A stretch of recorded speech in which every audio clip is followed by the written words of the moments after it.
दोस्तों, भारत का एक बहुत ही जानदार और शानदार जासूस सैटेलाइट स्पेस में लॉन्च हुआ था, लेकिन तकनीकी कारणों से ये लास्ट मोमेंट पर भटक गया, जिस पर चीन और पाकिस्तान बहुत खुश हो रहे थे। लेकिन इसरो ने उनकी इस खुशी को एक ही दिन में राख कर दिया है। इसरो ने ऐसा धमाका कर दिया है कि उनकी रूह तक कांप जाएगी। तो दोस्तों, इसरो ने ऐसा क्या कर दिया है? पाकिस्तान, चीन और तुर्की क्यों कांप रहे हैं भारत के अगले कदम से? क्या ऑपरेशन सिंदूर सिर्फ एक झांकी थी और अब कौन सा महा ऑपरेशन तैयार हो रहा है? जापान और अमेरिका क्यों भारत के साथ मिलकर अंतरिक्ष में ऐसा जाल बिछा रहे हैं जिससे दुनिया के कई स्वघोषित किंग मेकर्स की सल्तनत हिल जाएगी? क्या नासा के साथ मिलकर बन रहा भयंकर सैटेलाइट निसार सिर्फ एक ट्रेलर है?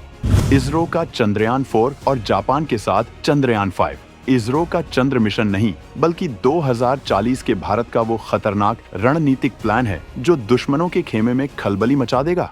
चांद के स्याह अंधेरे हिस्से में भारत ऐसा कौन सा खजाना खोजने जा रहा है कि दुनिया की सबसे बड़ी स्पेस एजेंसियां नासा और ईएसए भी लाइन में लगकर भारत का मुंह ताक रही हैं? इसरो की वो कौन सी टॉप सीक्रेट टेक्नोलॉजी है जो चंद्रयान 5 में इस्तेमाल होने वाली है और क्यों इसे इतना ज्यादा छुपाया जा रहा है परिंदा भी पर न मार सके?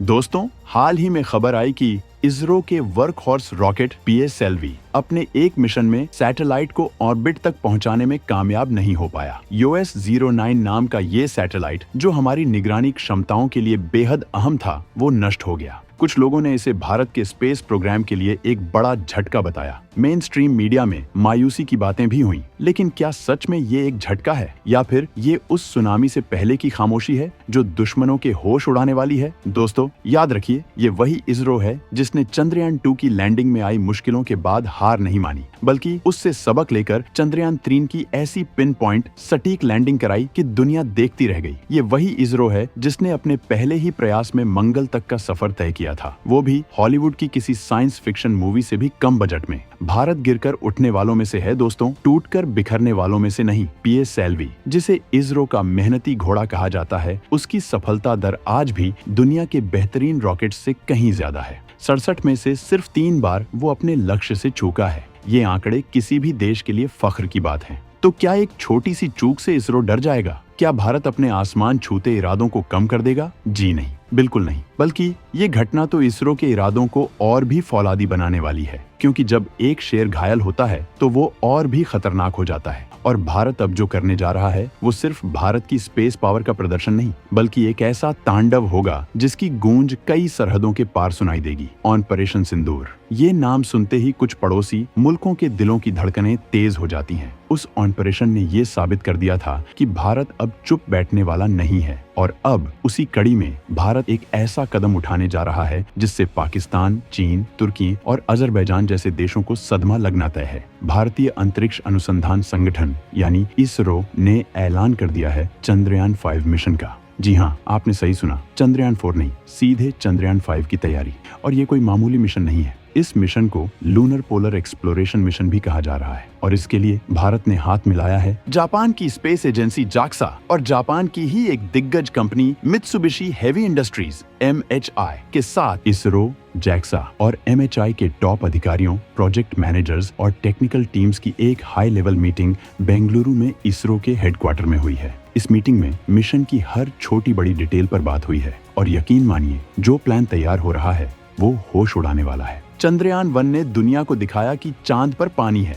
चंद्रयान 2 का ऑर्बिटर आज भी चांद के चक्कर काट रहा है और बेशकीमती डेटा भेज रहा है। चंद्रयान 3 ने चांद के साउथ पोल पर उतरकर इतिहास रच दिया, वो कारनामा जो आज तक कोई नहीं कर पाया था। आगामी चंद्रयान 4 भारत का पहला लूनर सैंपल रिटर्न मिशन होगा, यानी वो चांद से मिट्टी और पत्थर के नमूने लेकर वापस आएगा, और इन सब की कामयाबी पर सवार होकर आएगा चंद्रयान 5। ये मिशन चांद के दक्षिणी ध्रुव के उन इलाकों की छानबीन करेगा जहां अरबों सालों से सूरज की रोशनी नहीं पहुंची है, जिन्हें परमानेंटली शैडोड रीजन्स PSR कहते हैं। माना जाता है कि इन अंधेरे और बर्फीले गड्ढों में पानी बर्फ के रूप में और दूसरी कीमती चीजें भारी मात्रा में मौजूद हो सकती हैं। चंद्रयान 5 इन्हीं अस्थिर सामग्रियों यानी वॉलेटाइल्स का पता लगाएगा। ये मिशन 2040 तक भारतीय गगन यात्रियों यानी हमारे अपने एस्ट्रोनॉट्स को चांद पर उतारने के भारत के महाअभियान का एक क्रूशल महत्वपूर्ण मील का पत्थर साबित होगा। सोचिए, जब भारत का तिरंगा चांद पर लहराएगा और भारतीय एस्ट्रोनॉट चांद की सतह पर चहलकदमी करेंगे तो कैसा महसूस होगा। ये सिर्फ एक सपना नहीं, ये हकीकत बनने जा रहा है और इसकी नींव रख रहा है चंद्रयान 5। इस मिशन के लिए रॉकेट जापान देगा, जैक्सा का H324L लॉन्च व्हीकल, लेकिन लैंडर जो चांद पर उतरेगा वो मेड इन इंडिया होगा, जिसे हमारा इसरो बनाएगा। और जो रोवर चांद की सतह पर घूमेगा वो जापान और MHI मिलकर तैयार करेंगे। लैंडर के अलावा इसरो कुछ बेहद एडवांस्ड साइंटिफिक इंस्ट्रूमेंट्स भी इस मिशन के लिए डेवलप कर रहा है। इस मिशन की अहमियत का अंदाजा आप इसी बात से लगा सकते हैं कि इसके लिए साइंटिफिक पेलोड्स सिर्फ इसरो और जैक्सा ही नहीं, बल्कि यूरोपियन स्पेस एजेंसी ESA और अमेरिका की नासा भी मुहैया करा रही है। यानी दुनिया की टॉप स्पेस पावर्स भारत के इस मिशन का हिस्सा बनने के लिए बेताब है। मोदी सरकार ने इस महत्वाकांक्षी चंद्रयान 5 मिशन को हरी झंडी देते हुए इसकी फाइनेंशियल मंजूरी भी 10 मार्च 2025 को दे दी थी। ये कोई हवाई बात नहीं, ये एक ठोस जमीनी हकीकत है जिस पर काम शुरू हो चुका है। जब इसरो के साइंटिफिक सेक्रेटरी गणेश पिल्लई ने हालिया मीटिंग में दोनों टीमों को बधाई दी तो उन्होंने साफ कहा कि ये मिशन सिर्फ टेक्नोलॉजी का कमाल नहीं, बल्कि एक सहयोगात्मक प्रयास की जीत होगी। ये सिर्फ चांद पर कदम रखना नहीं है, ये दुश्मनों के सीने पर भारत के बढ़ते इकबाल का परचम लहराना है। वो दिन दूर नहीं जब भारत माता की जय के नारे चांद पर भी गूंजेंगे। चंद्रयान 5 तो सिर्फ एक झांकी है, असली पिक्चर तो अभी बाकी है मेरे दोस्त। भारत सिर्फ जापान के साथ ही नहीं, बल्कि दुनिया के सबसे ताकतवर मुल्क अमेरिका के साथ भी मिलकर ऐसे ऐसे कारनामे कर रहा है कि दुनिया में हड़कंप मचा हुआ है। आपने निसार सैटेलाइट का नाम सुना है? ये नासा और इसरो का जॉइंट वेंचर है और इसे दुनिया का सबसे महंगा अर्थ ऑब्जर्वेशन सैटेलाइट कहा जा रहा है। ये भयंकर सैटेलाइट कुछ ही दिनों में उड़ान भरने को तैयार है और इसके लिए रॉकेट भी इसरो ने लगभग तैयार कर लिया है। निसार अपनी एडवांस्ड रडार टेक्नोलॉजी से पृथ्वी की सतह का ऐसा हाई रेजोल्यूशन 3D मैप तैयार करेगा जैसा पहले कभी नहीं बना।